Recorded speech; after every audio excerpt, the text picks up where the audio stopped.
his family interests, which were, no matter how you cut it, at times oppressive.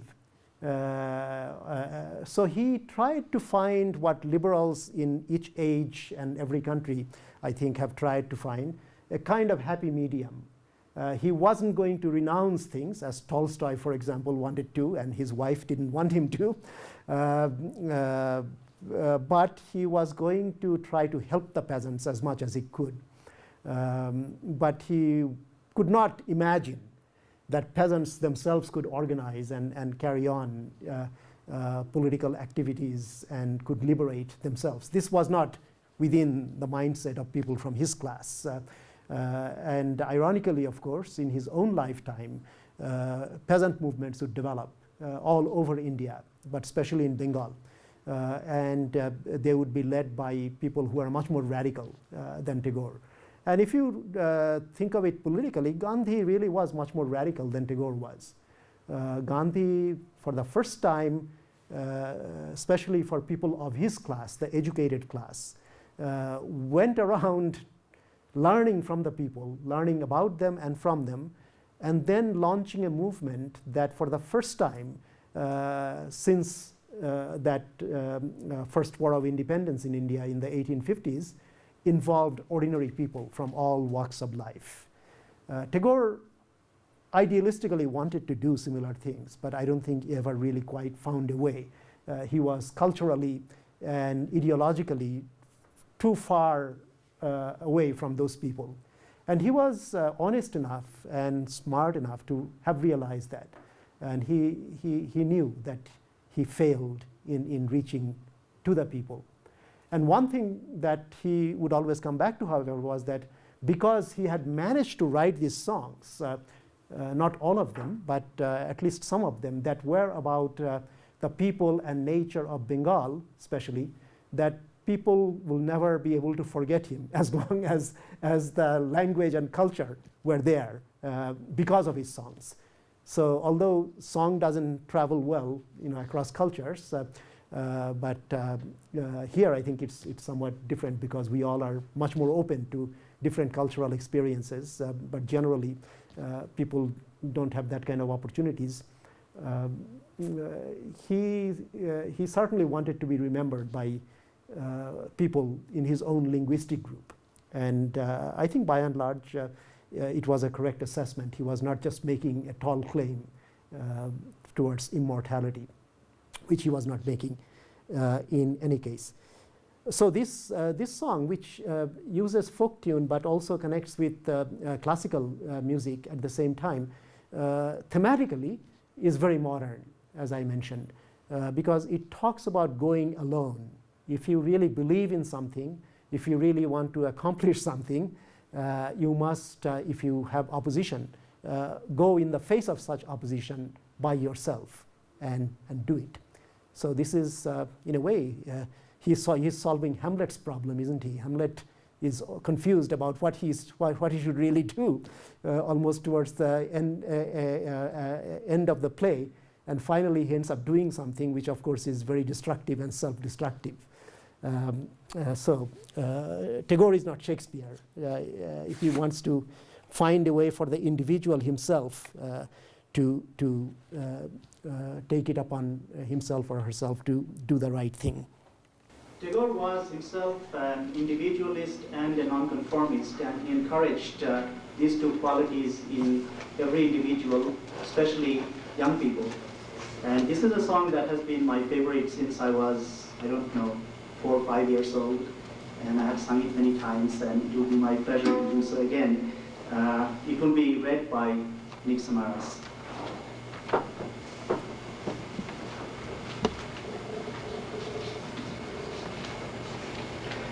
If no one comes when you call, then go it alone, my friend. If no one dare speak, if everyone turns away in fear, then open your heart and speak your own words, my friend. If everyone turns back in the deep forest path, if no one wants to look ahead, then you must thread the thorns by yourself, my friend. If no one gives you a light, if in the dark, stormed, and rainy night they all close their doors, then in the light of the thunder, kindle your own heart and burn all alone, my friend.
Okay, yeah, there was a nice translation, so I didn't have to translate it. I do have a collection of these, of the translations of these songs that you can find online. I think it's called Gitanjali, which was the collection for Tagore that won the Nobel Prize. But it means song offerings. That's why I chose the same title. And so you can see how dangerous and perhaps unhelpful it is to use this East-West dichotomy. Human experience really is human experience, although it is culturally expressed, but culture itself is not as separable as people might think. It is not as hermetic, as sealed up as people sometimes claim. It's a dynamic thing, also it's an interactive entity.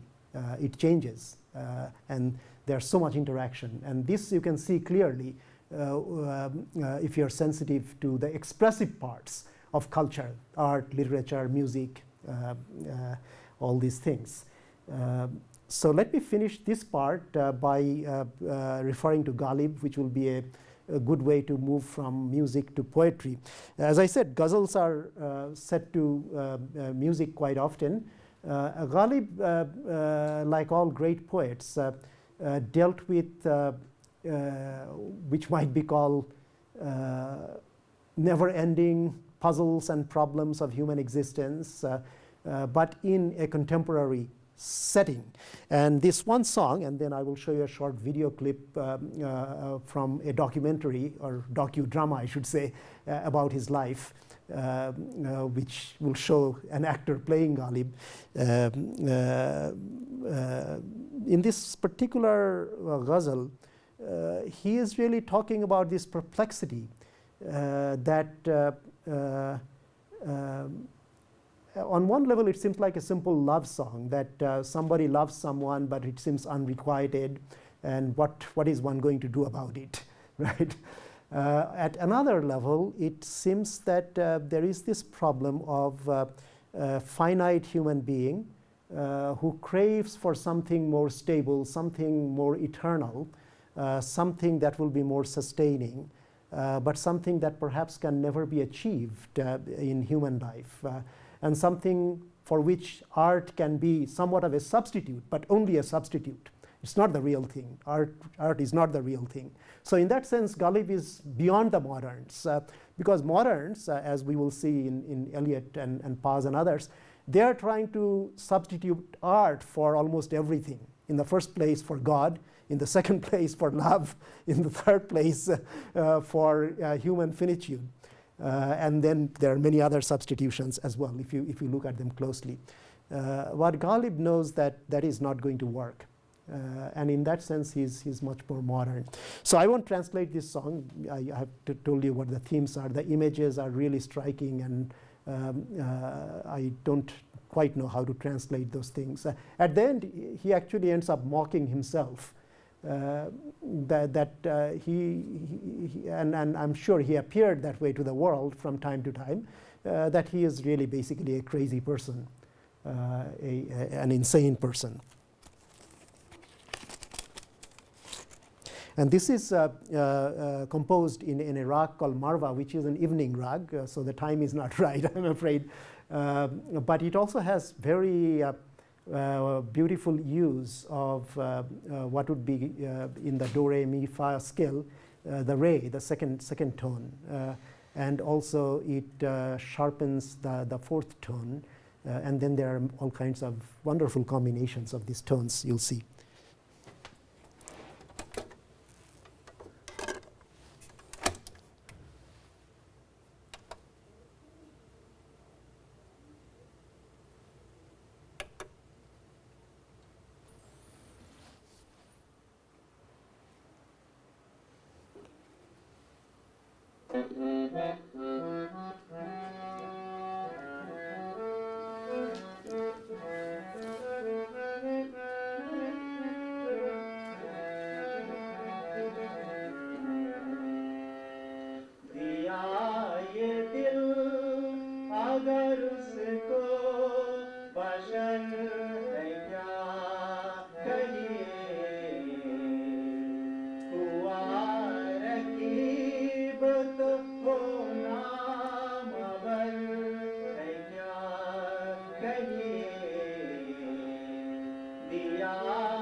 So that is that the last couplet actually says that people say Ghalib, that is his literary name, his real name was Asadullah Khan.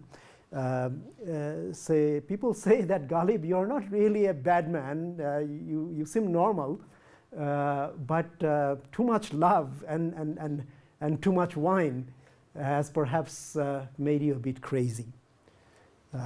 So he mocks himself. Well, let's, before we take the break, watch this small segment. Unfortunately, it doesn't have subtitles, so I'll just briefly say what he's saying. There is a song also there, which is sung by a woman.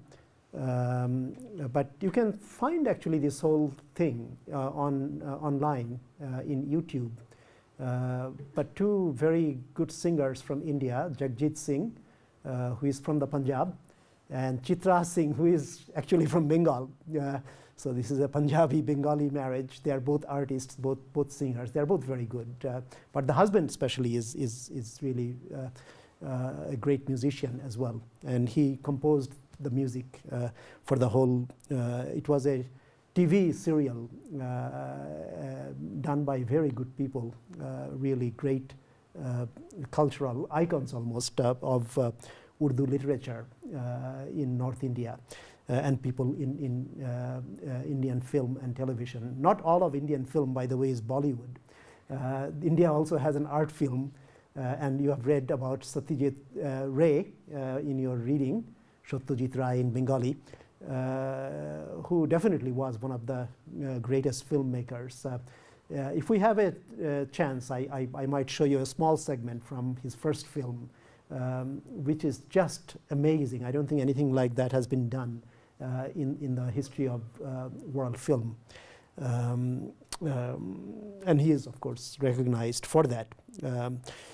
But this part of Indian culture, I'm afraid, has been obliterated by all this publicity about Bollywood and other stuff, which is okay. I don't object to that, but that's not all of India. Okay, here's Mirza Ghalib. So Ghalib here is talking about his poems with a friend who actually is a publisher, bookseller. And he is disheartened because good poetry is not recognized by people, and he's thinking of leaving Delhi for another city called Lucknow, which was a center of culture in the 19th century. But his friend is saying, well, those people really don't care about people from Delhi. So Ghalib says, I'm not from Delhi really. And the other person, oh yeah, you're from Agra. He says, no, I'm not really from Agra. Poets are from no country. And then he says something really very sad, beautiful, and true. He says that I'm like the nightingale who is singing for people who are not born yet. And maybe someday, just someday, the world will have the kind of garden where nightingales like me can sing. And then comes this woman who is a fan. She's actually a high-class courtesan who, without knowing him, has learned his songs, and she sings one of his songs. So that's the story. मैं उस चमन का बुलबुल हूँ जो अभी तक पैदा ही नहीं हुआ।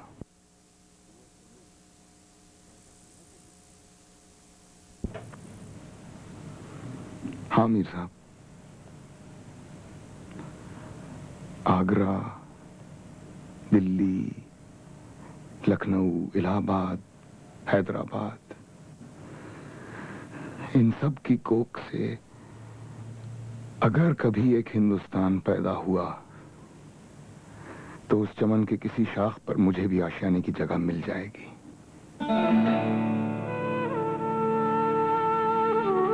मैं उर्दू का शायर हूं मीर साहब, किसी एक शहर का नहीं। और उर्दू इस मुल्क की जबान है, यहाँ के अवाम की जबान है, किले की या नवाबों की या शाहों की नहीं।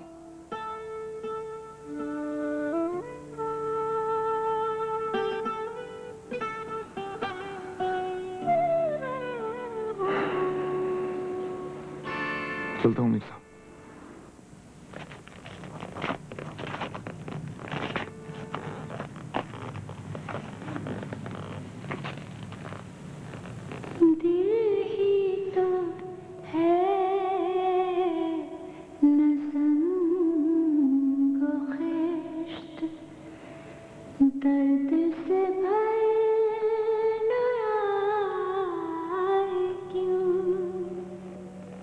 ये शेर तो आप ही का है मिर्जा। हम हजार बार कोई हमें अपना शेर दिल्ली में पहली बार किसी और के मुंह से सुन रहा हूं। दिल ही तो है। आपकी गजल वाला खाने तक कैसे पहुंची? वही सोच रहा हूं, जमीन की चीज आसमान की तरफ किसने उड़ा दी?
माफ कीजिएगा मोहतरमा,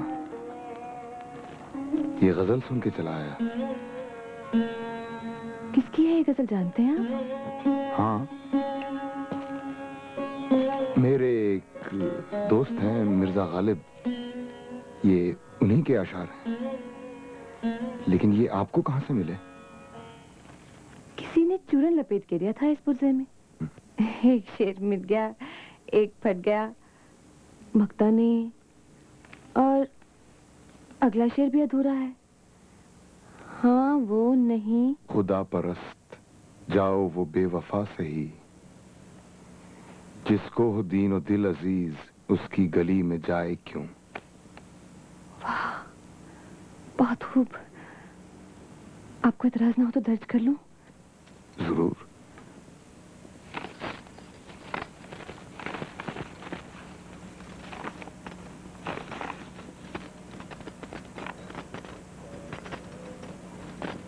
गालिब खस्ता के बगैर कौन से काम बंद हैं, रोइए जार जार क्या, कीजिए हाय हाय क्यों। सुनिए सुनिए,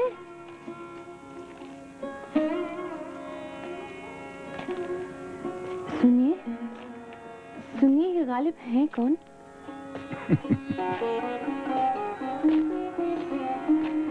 पूछते हैं वो कि गालिब कौन है,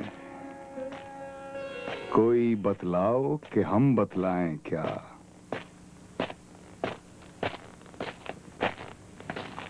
मुलाकात हुई? जी,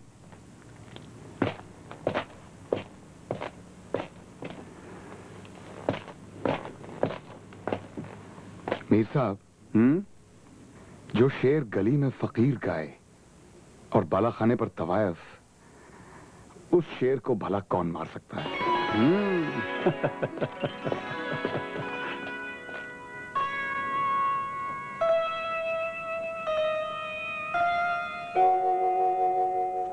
बाजी,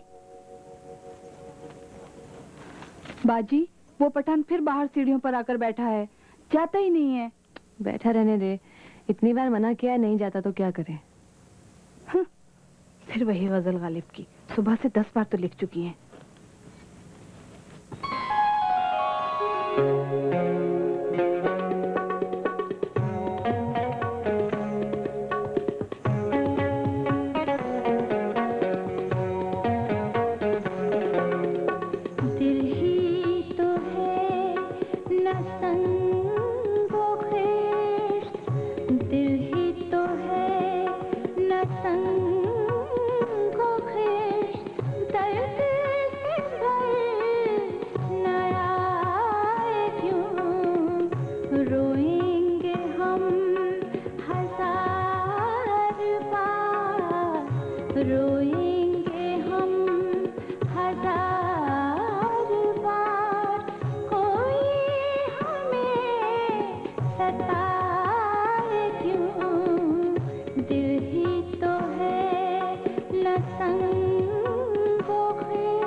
Okay, let's